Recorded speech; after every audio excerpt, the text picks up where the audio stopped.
Welcome back to Water's World. Fake news, in the tank news, and real news. That's the subject of tonight's Water's Words. Americans are confused, and rightfully so, about the Obama administration allegedly wiretapping Trump Tower because we don't believe what the media tells us anymore.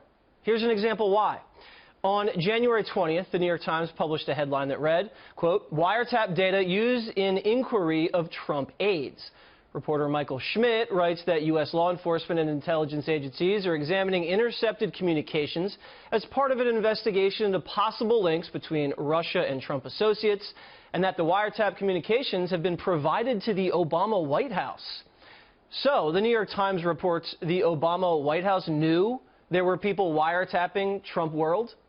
Sounds almost exactly what President Donald Trump tweeted about, right? But after the Trump tweet, on March 4th, here is now the New York Times headline as it appears. Trump offering no evidence, says Obama tapped his phones. The headline was written by the exact same writer, Michael Schmidt. No evidence? People look at the headlines and wonder, is the New York Times not a good enough source? Unbelievable. And how about this hoax? On November 15th, a woman in Michigan reported to police that she was attacked by a man who scratched her in the face. She claimed it was a hate crime following the election of Donald Trump. But it turns out the entire story was fabricated. She scratched her own self in the face. She was depressed and made up the entire story. Now for some in-the-tank news.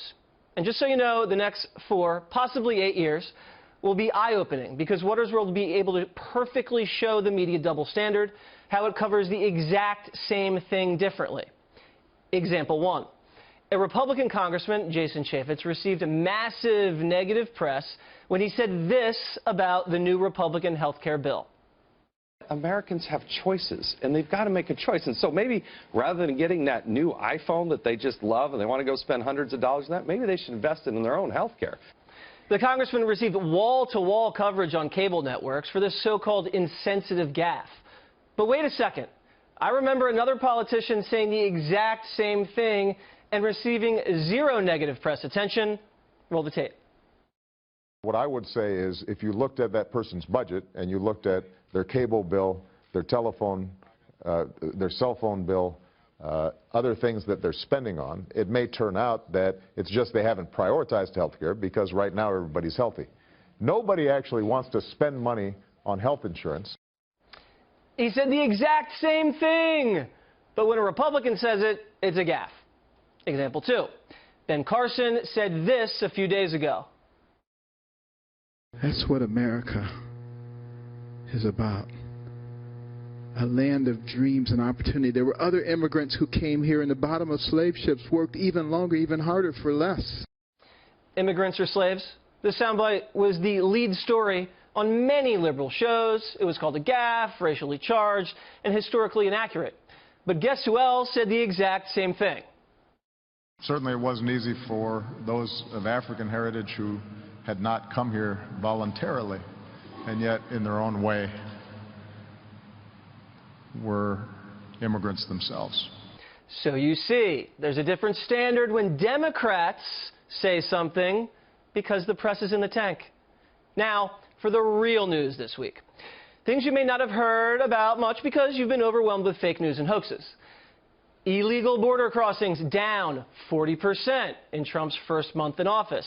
That's way more than the 10 to 20% Homeland Security usually sees this time of year. Good news, right? And then there's this. Big-time gains for American jobs and wages so far under President Trump.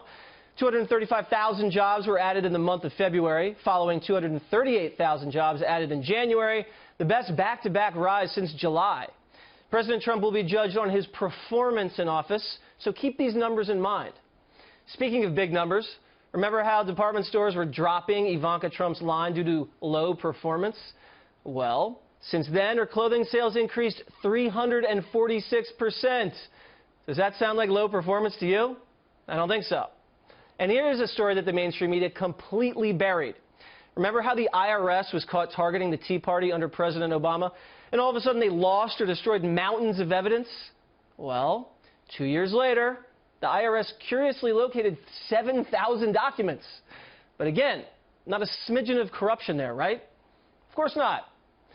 And we still have no timeline for when these documents are going to be released. Ridiculous. So the bottom line is, the media continues to complain that Americans don't trust them anymore.